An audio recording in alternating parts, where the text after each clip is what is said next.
राधे राधे दोस्तों। आज आप सुनेंगे कश्मीरी कहानी जिसका शीर्षक है लाल सलवार। चलिए सुनते हैं आज की कहानी। निबिर साला की आयु 70 वर्ष हो चुकी थी। यह 70 वर्ष उसने लोगों के फटे पुराने कपड़े रफू करने में गुजारे थे और इस समय भी वह सुई धागे का यह खेल खेल रहा था। उसका 2 ताकों वाला 3 मंजिला कोठा झेलम के किनारे खड़ा था और निबिर साला इस कोठे के उस कमरे में जो थोड़ा बाहर निकला हुआ था, बरसों से बैठा गीत गा गा कर काम करता आ रहा था। मोटे मोटे शीशे वाली ऐनक बरसों से उसके कानों में धागे से बंधी चली आती थी। वह लगभग रोज गाता था, प्रीतम ने मुझे रात की बची हुई थोड़ी सी मदिरा पिला दी। निबिर साला ने अपने जीवन का बहुत बड़ा भाग यहीं व्यतीत किया था और अब उसे अनगिनत गीतों में से केवल 2 गीत ही याद रह गए थे। एक था प्रीतम ने मुझे रात की बची हुई थोड़ी सी मदिरा पिला दी और दूसरा था मेरे साजन का शरीर आड़ू के फूल के जैसा है, सखी तू उसकी चर्चा न करना, नहीं तो सारा संसार जान जाएगा। निबिर साला बचपन से ही तोतला था और अब तो दांत गिर जाने के कारण और भी अधिक तुतलाने लगा था। वह बोलता, उसे इस दुनिया में केवल 2 चीज़ों से प्यार था, एक उसका अपना लकड़ी का कोठा और दूसरी उसकी स्त्री जिसका नाम था खोतन दैद। सांझ होते ही वह निबिर साला के हाथ पांव दबाने लगती, उसके थकावट से चूर अंगों को सहलाती दबाती और शीघ्र ही वह खराटे लेने लगता। जिस समय निबिर साला अपने कोठे में बैठकर पश्मीना के कपड़ों के घाव सीता और ज़ोर ज़ोर से अपने ऊल जलूल गीत गाता, तो उसकी स्त्री उसके सामने बैठकर पसम से बाल अलग करती या साफ हुई पसम को सफ़ेद रंग देने के लिए उस पर चावलों का आटा छिड़क देती या फिर चरखा चलाती। ऐसे अवसर पर निबिर साला उससे कहता, मैं तेला उस्ताद हूँ और तू मेरी छागिल्द। खोतन दैत तुनक्कर उत्तर देती, अरे वाह बड़े आए, तुम उस्ताद और मैं शागिर्द, क्यों इसका उल्टा क्यों नहीं। खोतन दैत के पोपले मुंह में केवल सामने वाला एक ही दांत बाकी बचा था। उसका निचला ओठ मुंह के भीतर घुस गया था। उस पर ऊपरी जबड़े का इकलौता दांत कील की भांति झुक आया था। उसके मुंह पर झुर्रियां ऐसे फैल गई थी जैसे उबला हुआ सलजम किसी ने मसल दिया हो। उसके बाल सन के रेसे जान पड़ते थे। 20 वर्ष से उसके यहाँ कोई बच्चा न हुआ था। इससे पहले भगवान की दया से उसके 10 बच्चे हो चुके थे, किंतु उनमें से केवल पहली और एक उससे छोटी लड़की ही जीवित थी। उसकी बड़ी लड़की अब सास समधिनों वाली गिरहस्तिन बन चुकी थी और छोटी लड़की भी अपनी सास के देहांत के पश्चात घर की मालकिन बन गई थी। खोतन दैद और निबिर साला बरसों से लकड़ी के इस अकेले कोठे में रहते आ रहे थे, लेकिन खोतन दैद की अभिलाषा बाकी रह गई थी। काश कोई लड़का जीवित रह गया होता। वह सोचती कि कितने बलवान और सुंदर बच्चे थे उसके, परंतु उन्हें न जाने किसकी नज़र खा गई। मोहल्ले भर में मशहूर था कि निबिर साला के पास काफ़ी पैसा है, 1000-2000 से भी क्या गया गुजरा होगा वह, परंतु उसकी वास्तव में जो हालत थी वह भगवान ही जानता था। आज भी निबिर साला अपने कोठे के बाहर निकले हुए कमरे में अपनी मोटे शीशे वाली ऐनक के धागों को कानों में फंसाए पश्मीना के कपड़े रफू कर रहा था और गाता जा रहा था, प्रीतम ने मुझे रात की बची हुई मदिरा पिला दी। और पास ही बैठी खोतन दैत चरखा काटते हुए मुंह ही मुंह में अपने पति के बोलों को गुनगुना रही थी। झेलम नदी हर रोज की भांति मटमैला पानी लिए एक ही दिशा में बह रही थी। शायद दक्षिण कश्मीर में वर्षा हुई थी, तभी तो पानी गंदलाया हुआ था, परंतु शहर में कई सप्ताह से मेघ न बरसा था, इसीलिए बहुत गर्मी हो गई थी। किसी काम में जी न लगता था, किंतु निबिर साला तो बेचारा अकेली जान था। उसका काम करने को जी चाहता या न चाहता, पर काम करने के सिवा चारा ही क्या था।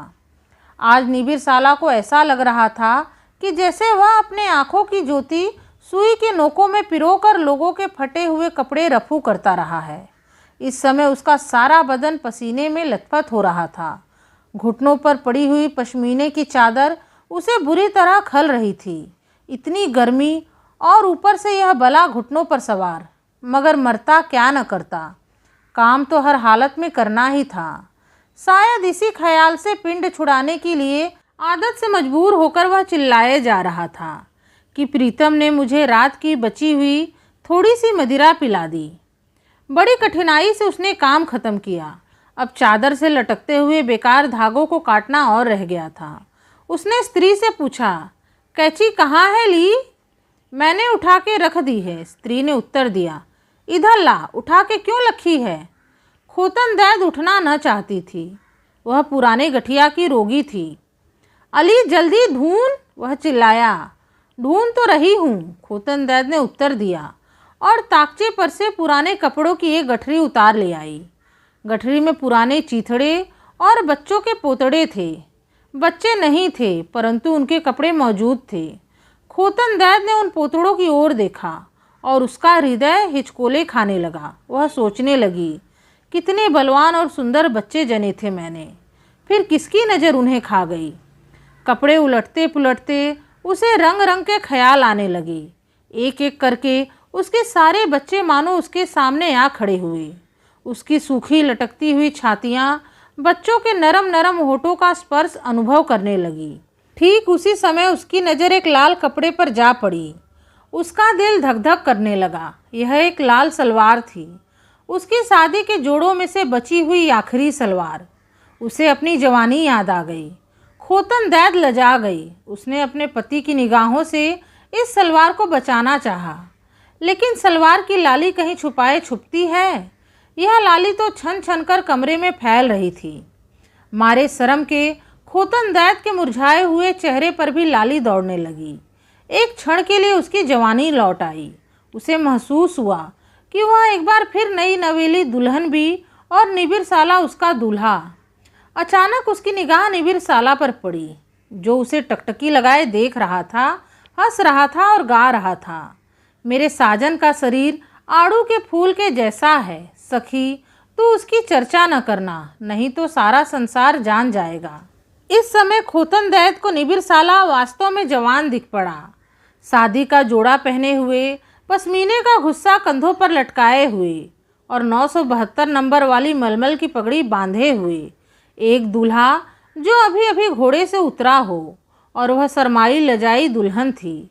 गर्दन झुकाए, भोले भाले ख्याल दिल में लिए, खौफ से कांपती हुई, बार बार सोचती हुई कि हाय, अब अगर वह बात करेंगे तो मैं क्या जवाब दूंगी, मैं शर्माऊंगी तो नहीं।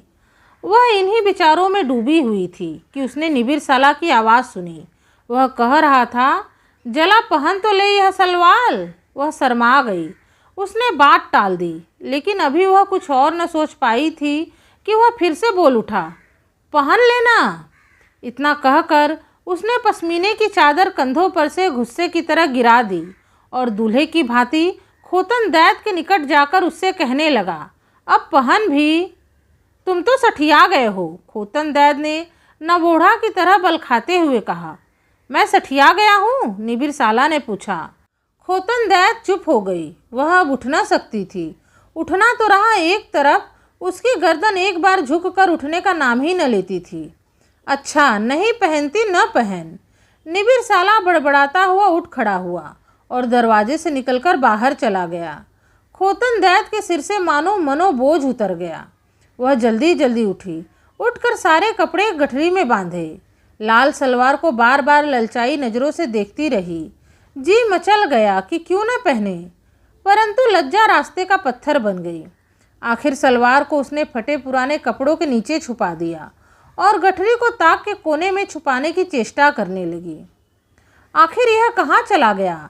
एकदम मेरे सामने से उठकर बिना कुछ कहे कहाँ जा सकता है? वह बड़बड़ाती हुई पछता रही थी कि वह ऐसे कमरे से बाहर क्यों निकला। वह सोच रही थी और शर्मा रही थी कि उसने मुझे लाल सलवार पहनने पर मजबूर क्यों नहीं किया। थोड़े समय बाद निबिर साला वापस आया। पहले आंगन के दरवाजे पर खटखटाहट हुई और दूसरे ही क्षण वह गाता हुआ दाखिल हुआ, सखी तू इस बात की चर्चा न करना, नहीं तो सारा संसार जान जाएगा। गाने की आवाज़ सुनकर खोतन दैद एक बार फिर अपने आप में सिमट कर रह गई। न जाने क्यों यह लाल सलवार आज उसे बार बार याद आ रही थी और हर याद के साथ जवानी की लाली की लहर उसके गालों पर फैल जाती थी। वह सोचने लगी, अगर वह मुझसे सलवार पहनने को कहेगा तो क्या मैं पहन लूँगी? नहीं, यह बड़े शर्म की बात है। निबिर साला ऐसे ही गाते गाते अपने कोठे की तीसरी मंजिल पर जा पहुंचा और कागज में लिपटा हुआ पाव भर चर्बीदार गोश्त खोतन दैत के आगे रख दिया। फिर कागज में लिपटा हुआ गोश्त हाथ में उठा निबिर साला नीचे उतर आया और खोतन दैत ने दरवाज़ा अच्छी तरह बंद कर लिया। चटकनी अच्छी तरह चढ़ा दी। मारे शर्म के ज़मीन में गड़ी हुई उठी और ताकचे की ओर चल दी। गठरी उतार कांपते हाथों से सलवार निकाल ली और उसमें कमरबंद डालना शुरू किया और बड़ी जल्दी उसने सलवार पहन ली। चल चल कर रुकती और रुक रुक कर चलती, वह भी नीचे उतरने लगी। इस वक्त उसकी टांगों का दर्द पता नहीं कहाँ चला गया था। गठिया की याद इस समय उसे बिल्कुल न रही। उसे तो रह रह कर एक ही ख्याल आ रहा था, यह लाल सलवार पहनकर मैं किस मुंह से उसकी तरफ देखूंगी, और कहीं ऐसे में किसी ने हमें देख लिया तो?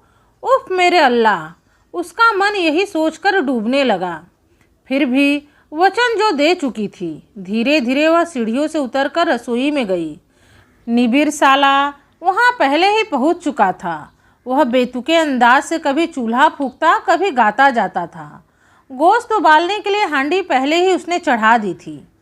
खोतन दैत चाहती थी कि वह किसी प्रकार चूल्हे के सामने जा बैठे और निबिर साला उसके पैरों की आहट भी न सुन सके। यह सोचती वह धीमे कदमों से चली, परंतु चटाई की उभरी हुई रस्सी में पांव का अंगूठा फंस गया और वह धड़ाम से जमीन पर मुंह के बल आ गिरी। निबिर साला चौंक कर खड़ा हो गया। उसने देखा कि खोतन दैत फर्श पर यूं गिरी पड़ी है जैसे बारिश की दीवार। अगर जल्द ही खोतन दैत अपना मुस्कुराता हुआ चेहरा ऊपर उठाकर उसकी ओर न देखती तो वह अवश्य ही चीख मार बैठता। निबिर साला ने भागकर उसकी बाँह पकड़ी और उसे उठाने लगा, साथ ही पूछने लगा, तो नहीं आई कहीं?